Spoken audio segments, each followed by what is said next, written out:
Hello, my name is Jessica Blos, and I am your Washington State Opioid Treatment Authority. I'm a subject matter expert for the state of Washington in the treatment of opiate use disorder with a medication. We are here together today to talk about a struggle that many of our community tribal members are dealing with, and that struggle is the opiate epidemic. Washington State believes that each tribal community are the best experts in knowing what their communities need in order to recover. With this foundational value in place, Washington State has created a brief educational video series on the topic of the use of medications to treat opiate use disorder. We hope that by providing a variety of information, each tribal community and tribal leadership will be able to review this information and decide for themselves what information they think will best help support their own community's journey towards recovery. Our next part of our presentation is going to be talking about how to implement a treatment program that will use medication for the treatment of opiate use disorder. There are two different treatment models that we will be discussing today for treatment program types in order to treat opiate use disorder with a medication. One of these models is called the OBOT model, or the office-based opiate treatment model, and the other model is called OTP, or an opiate treatment program model. We will be starting with office-based opiate treatment, also known as an OBOT. Office-based opioid treatment is no more than a primary medical service that is offered, the same type of service that could be offered in a primary healthcare center. An OBOT model of care can also be offered in any type of medical setting, in a hospital setting, as well as a behavioral health agency setting. All office-based opiate treatment programs also have a Data 2000 waiver holding prescriber, who will conduct a medical examination with the client, make a diagnosis, and write a prescription with medications for the treatment of opiate use disorder. Clients can then fill their prescriptions at a pharmacy and can take this medication by themselves within their homes. We're now going to be talking about which medications are available in an OBOT setting. 2 of the 3 FDA-approved medications for the treatment of opiate use disorder are available in this setting. They include naltrexone, as well as buprenorphine or buprenorphine-containing products. Methadone is generally not available in an OBOT setting. Oftentimes, there are questions about the appointment frequency in an office-based opiate treatment setting. Initially, patients will be seen in an OBOT setting multiple times a week in the medical clinic. Once stabilized, a patient can typically fill a 28-day supply of their buprenorphine at a pharmacy. Additionally, medications such as buprenorphine or naltrexone can also be administered via injection and last within the client for up to 4 weeks before they have to return for another appointment. Another common question is about what counseling requirements are there in an office-based opiate treatment setting. In Washington State, substance use disorder counseling is not a requirement in an OBOT setting. However, Data 2000 waiver holding prescribers, when screening their clients, will often refer clients to concurrent mental health, substance use disorder, or other recovery support services as needed. And also, in an OBOT setting, sometimes all of these services can offer under the same roof at the same location. Now we'll be talking about the OBOT prescriber requirements. OBOT prescribers are licensed by the federal government as well as state licensing commission for their profession.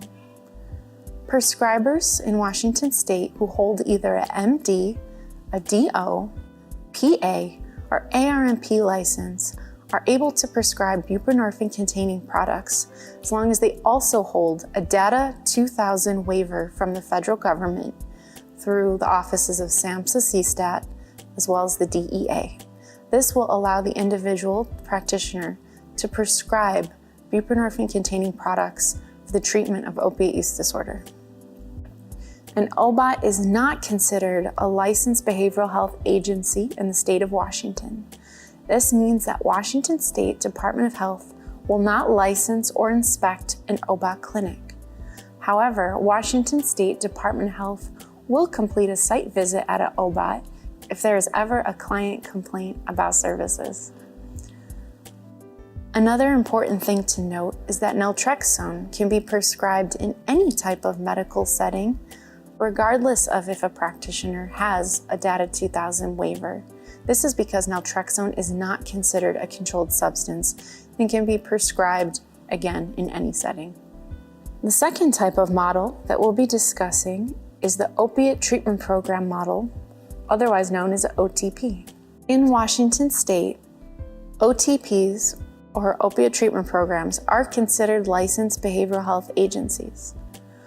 An opiate treatment program has a medical prescriber there who will conduct a medical appointment with the client and write a medical order for the client. In these settings, clients will receive a directly observed dose of medication at the OTP. This, unlike the office-based counterpart, has the client come to the OTP to receive the medication as opposed to going to a pharmacy as seen in the OBOT model. Now we will be discussing which of the medications for the treatment of opiate use disorder are available in an OTP. So OTPs are the only setting in Washington State where individuals can be prescribed all three of the FDA-approved options of medication for opiate use disorder. This includes both methadone, naltrexone, and buprenorphine or buprenorphine-containing products.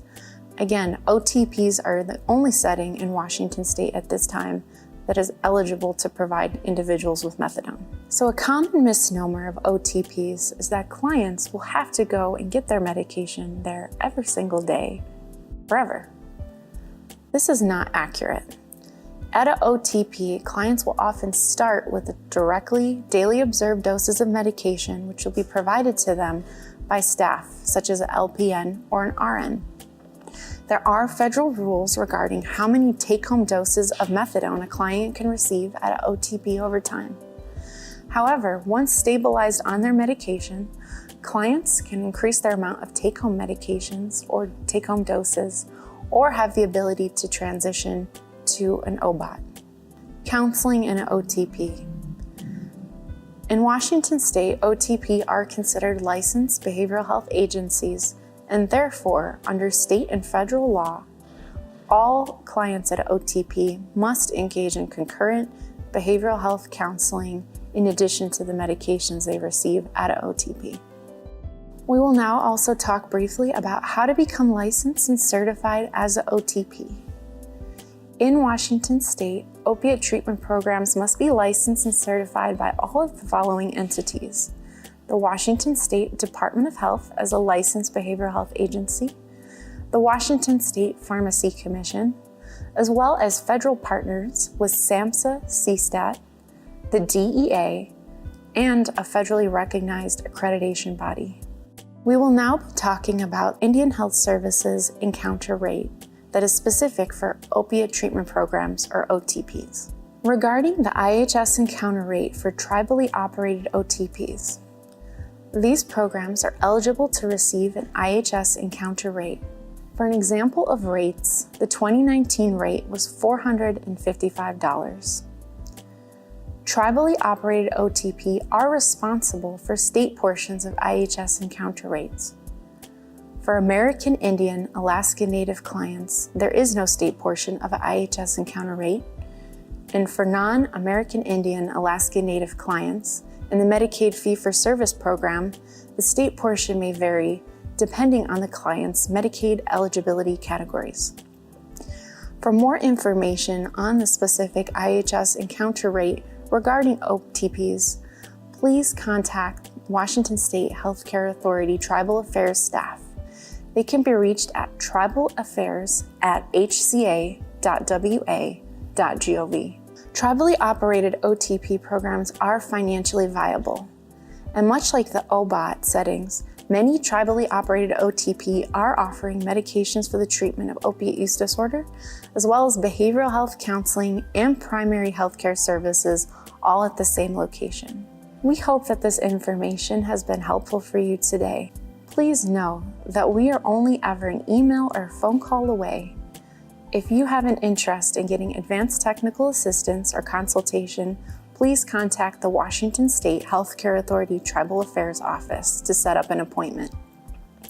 Please remember, prevention and recovery supports work, effective treatments are available, and people can and do recover from substance use disorders. Thank you so much for your time today. Take care and be well.